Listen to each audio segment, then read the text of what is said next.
Olá, amiga. Olá, amigo ouvinte. Aqui estamos para mais um Além do Arco-Íris, com reflexões em torno da doutrina espírita. Rogamos ao Senhor da vida, abençoe nossos propósitos de bem servir.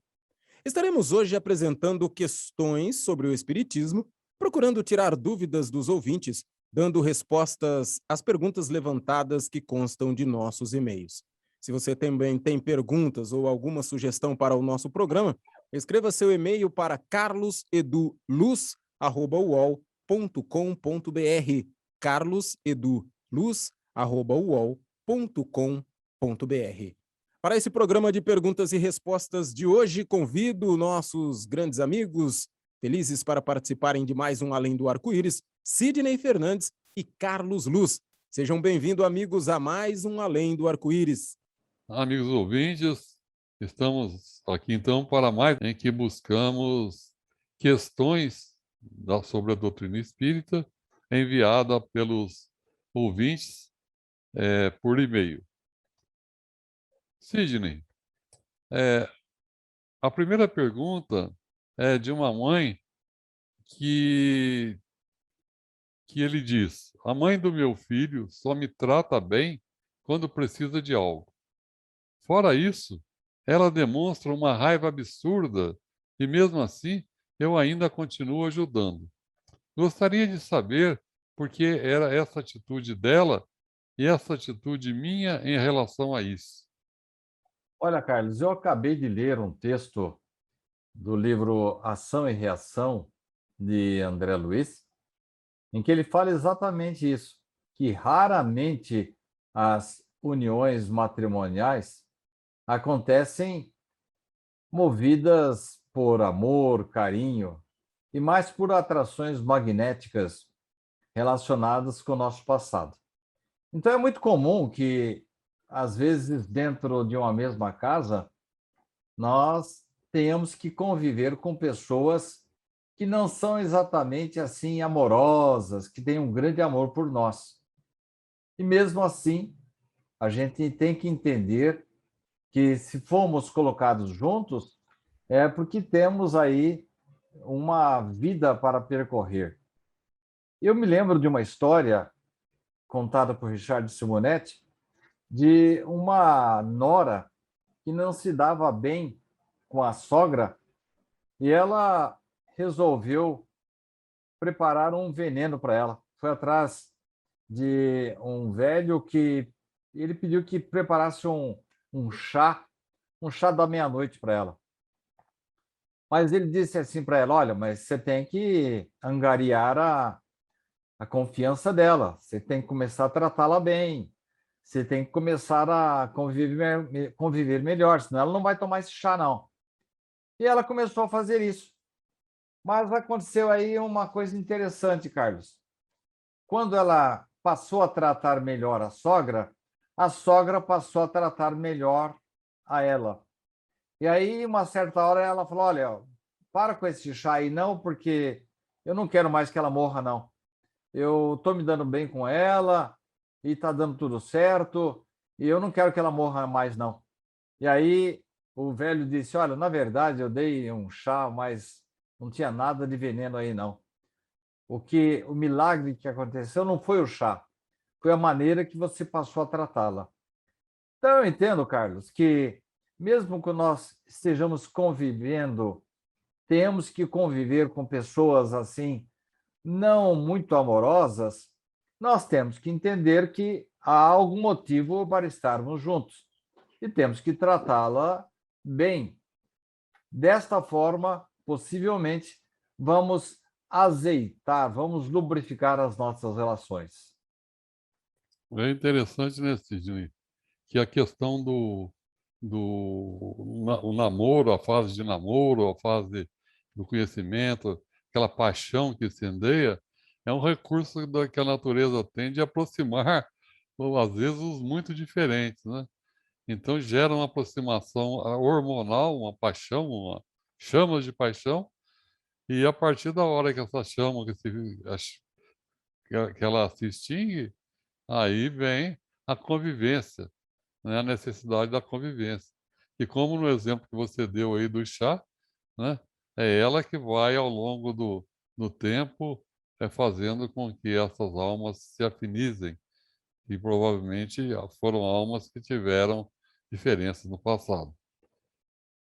Essa outra questão é uma pergunta do ouvinte que diz que gostaria de saber sobre a data limite de Chico Xavier e sobre as especulações de que a Terra está passando por uma mudança para planeta de regeneração e que os encarnados daqui, que não estiverem vibrando no amor, irão para outros planos, ou seja, outros planetas. E aí ele pergunta, é isso mesmo, Sidney? Sabe, Carlos, eu ponho sempre um pé atrás em relação a essa questão de datas, e principalmente com relação a algumas coisas que Chico falava no dia a dia dele, e que depois, décadas mais tarde, mesmo depois do desencarne do Chico, ele não podia esclarecer as interpretações malucas que às vezes eram dadas para as frases dele. Essa história aí da data limite é complicada, né, Carlos? Mesmo porque, se formos pegar ao pé da letra, a mudança para o planeta de regeneração estaria marcada para acontecer em 2057. Olha, Carlos, estamos há 36 anos dessa data.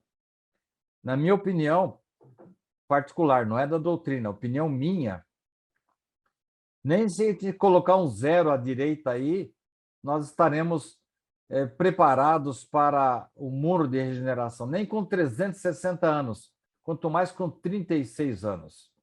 É claro que um processo de expurgo que foi anunciado por Jesus, depois colocado por Allan Kardec na questão 1018 do Livro dos Espíritos, depois do capítulo 18º de A Gênese, quando ele fala de que estão chegados os tempos, há uma referência assim bastante clara, informações essas que foram complementadas por Emmanuel no livro A Caminho da Luz, quando ele fala sobre os exilados de Capela. Então, fora de dúvida de que nós estamos já em pleno processo de expurgo, né? E Kardec faz até uma metáfora interessante, dizendo que se você tem um quartel com 100 maus soldados, lá no meio tem só uns 10 bons, e você começa a substituir, tira 10 maus e põe mais 10 bons, daqui a pouco os bons vão prevalecer e vão influenciar os demais que estão lá. Esta seria a analogia para o expurgo que já se iniciou na Terra. Muitos espíritos que desencarnaram ou estão em fase de desencarne não retornarão tão já para a Terra. Voltarão um dia? Sim, voltarão. Mas vão precisar, como diria meu pai, comer muito sal antes disso e se preparar para conviver num mundo onde o egoísmo não prevaleça, onde as pessoas pensem mais no semelhante, em que elas possam respeitar o ambiente.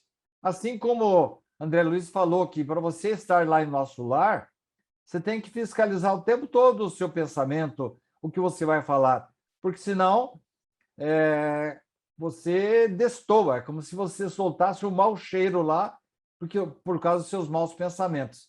Então, aqui a Terra vai ser um dia, um mundo melhor, de regeneração, onde não vai preponderar aquele trio terrível do egoísmo, vaidade e orgulho.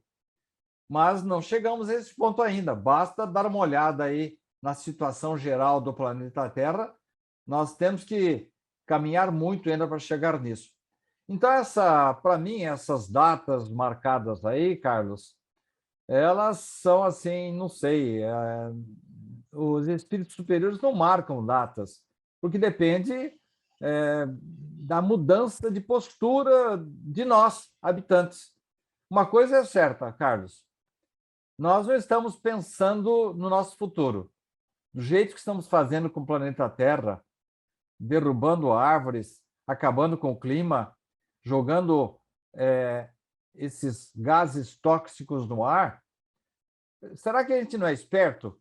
Se a gente acha que vai reencarnar aqui na Terra, seja daqui 100 anos, 150 ou 300 anos, que terra que nós queremos encontrar aqui?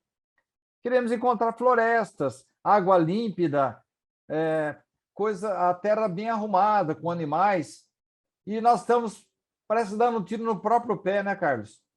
E estamos aí deixando um planeta ruim para nós mesmos, se é que vamos reencarnar aqui, né, Carlos? Essa problemática que você levantou aí é um debate que é importante ser trazido no meio espírita. Questão de espiritismo e ecologia. Tem tudo a ver, né? A gente cuidar do planeta que a gente vive, o planeta é a extensão do nosso corpo, né? Nosso corpo é um instrumento de evolução do espírito. Então, se a gente não cuidar do planeta, cuidar do nosso corpo, a situação fica complicada, né? Uma outra questão, Sidney, o leitor pergunta, o ouvinte pergunta: minha mãe desencarnou há 1 ano. Sinto ela comigo me auxiliando através da intuição. É possível ou será apenas ilusão da minha parte pelo excesso de saudade? Pode ser que a pessoa tenha muita saudade, fica pensando o tempo todo. Aliás, isso às vezes até incomoda o espírito desencarnado. Ele tem mais o que fazer lá e ele fica sendo evocado. Temos que tomar cuidado com isso. Agora, todos nós temos faculdade mediúnica. A grande maioria tem a faculdade intuitiva.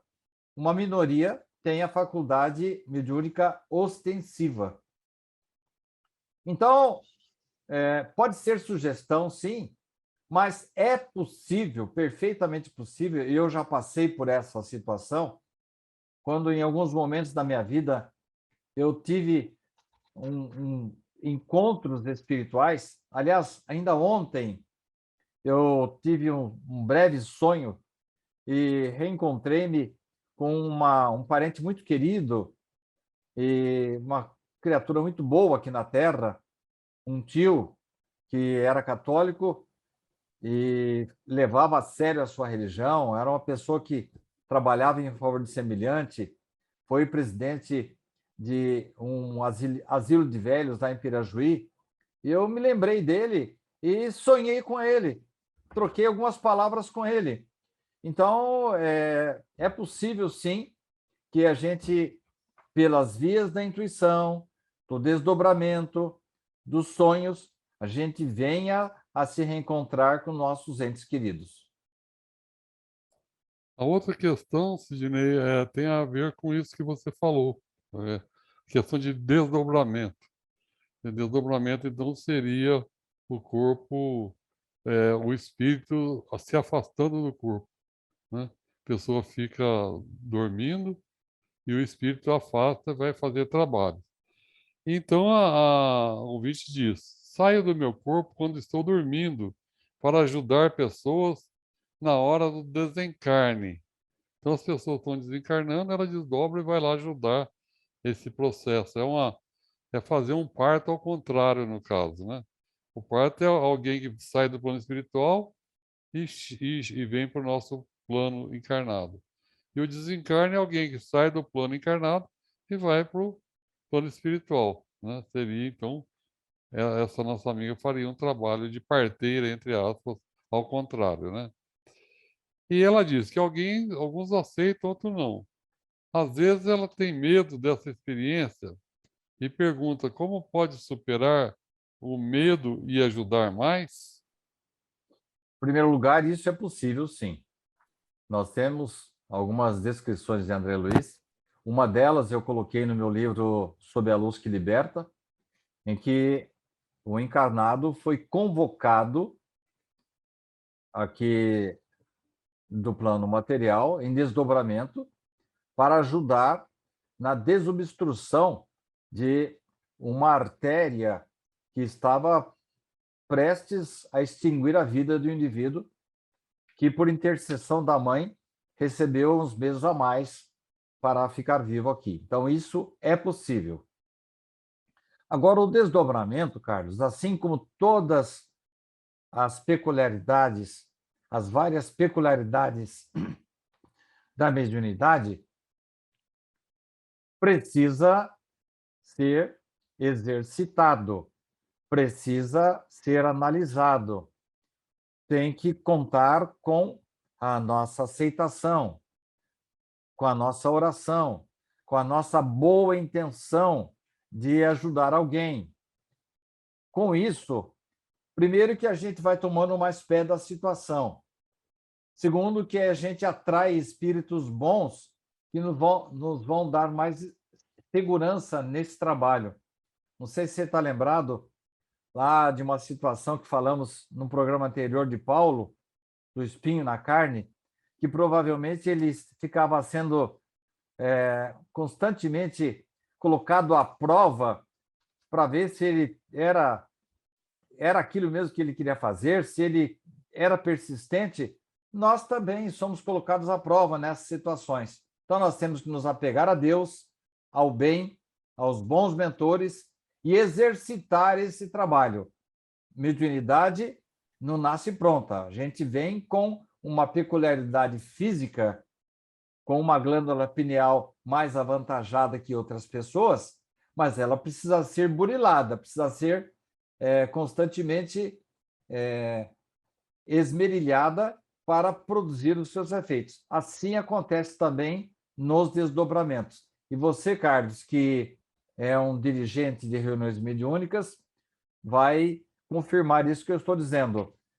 A pessoa começa devagarzinho e depois se torna um médium assim que vai se tornar útil tanto para a sua evolução como de outras pessoas. Exatamente, sim, você tem toda a razão nesse sentido. Aí a gente vê que o progresso da mediunidade ela é gradativo, a pessoa vai tomando segurança, vai percebendo mais o que é dela, o que é do espírito que se comunica, né? E essa capacidade de dobramento tem médiuns que realmente fazem trabalhos importantes, principalmente trabalho em hospitais, né? Porque o encarnado tem a capacidade de fornecer substâncias, fluidos vitais, fluidos densos, né, que a espiritualidade usa em benefício dos pacientes. A outra questão: depois do desencarne da minha mãe, há 1 ano e 7 meses, eu perdi a alegria de viver. Pensei que, com o passar do tempo, isso se modificaria, mas não aconteceu. Estou vivendo por viver. Gostaria que a minha hora também chegasse logo. É um drama que essa nossa ouvinte coloca, né, Sidney? O que você diria a ela? Eu diria, Carlos, que nós cometemos um erro muito grave em colocar a nossa felicidade na mão de outras pessoas, ou mesmo condicioná-la a determinados fatos que venham do plano espiritual ou mesmo do plano material. Nós construímos a nossa felicidade a cada dia, a cada momento. Quando estudamos, nos dedicamos ao bem, aproveitamos o tempo, respeitamos o nosso organismo, nós honramos esse presente que Deus nos deu, que é o corpo físico que nos dá a vida material. Agora, o final da colocação dessa consulente me preocupou. Ela disse que gostaria que a hora dela chegasse. Note bem, Carlos. Não sei se você está lembrado de um caso de uma mãe cujo filho desencarnou. Esse caso foi relatado pela Revista Espírita e está também no livro O Céu e o Inferno. E essa mulher, diante do esquife do filho na sala, naquela época, no século XIX, e até bem pouco tempo, os velórios eram nas residências, ela disse palavras assim proféticas: meu filho, não se preocupe, logo estarei com você.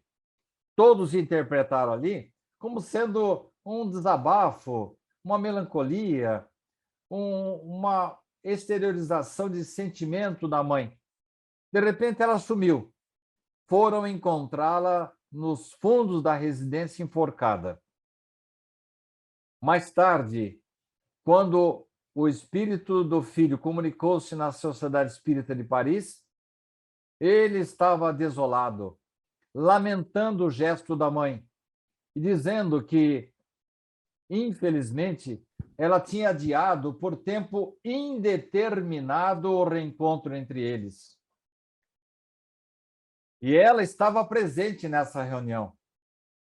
Mas acontece que a vibração dela, o patamar em que ela havia se colocado como suicida, Carlos, não permitia nem que ela visse o filho. Aliás, a comunicação dela foi intermediada por São Luís. Ele que falou em nome dela, porque ela não podia falar, não podia se expressar, e o filho lamentando que a mãe havia tentado reunir-se a ele, mas com o suicídio, ela havia postergado por tempo indeterminado aquele reencontro. Então, precisamos tomar cuidado. Primeiro, não colocar nas mãos de outras pessoas a nossa felicidade. Quem a constrói somos nós, a cada dia, com a nossa seriedade de trabalho, contendo os nossos palavrões, as nossas maledicências, ligando-nos a atividades honestas, aproveitando todas as oportunidades de cultura, de engrandecimento intelectual, físico aqui na Terra, respeitando o nosso organismo, evitando substâncias tóxicas, aquelas que vêm de fora para dentro, e evitando produzir substâncias tóxicas, aquelas que vêm de dentro para fora, como sendo ódio, ressentimento, maledicência, palavrões e coisas mais. Nós construímos a nossa felicidade. E, em hipótese alguma, em momento algum, poderemos sequer cogitar de anteciparmos a nossa partida daqui da Terra, porque nós vamos, como diria meu avô, dar com os burros na água. Nós vamos postergar para alguns séculos depois o reencontro com a nossa pessoa querida. Nós temos que nos apegar a Deus, orar pelas pessoas que partiram, para que elas estejam bem lá, mas deixar que elas vivam sua vida e não ficar evocando essas criaturas. Isso vai trazer um transtorno. Já pensou? Meu pai, minha mãe, meu tio, um filho meu que partiu, a toda hora ficar sendo convocado por mim para as minhas coisas materiais? Eles têm que deixar. É como nós aqui do Amor e Caridade, se ficássemos evocando o Richard Simonetti para resolver os problemas do SEAC. Ele tem um caminho enorme, espetacular, para dar prosseguimento à sua jornada. E nós temos que construir o nosso próprio futuro. Bem, Carlos, chegamos ao final do nosso programa. Agradeço muito a redação sua para o nosso programa, as suas perguntas sempre bastante oportunas. E eu vou encerrando por aqui, agradecendo a todos pela atenção e dizendo que na próxima semana estaremos de volta com mais um programa Além do Arco-Íris. Devolvo lá para o nosso estúdio para que Theo Oliveira faça o encerramento. Obrigado, Sidney. Obrigado, Carlos. Obrigado você que nos acompanhou durante esse programa e você também que vai estar com a gente na próxima semana. Que a paz de Jesus, o amor infinito de Deus e a sintonia com os bons espíritos estejam sempre conosco e até a semana que vem para mais um programa Além do Arco-Íris.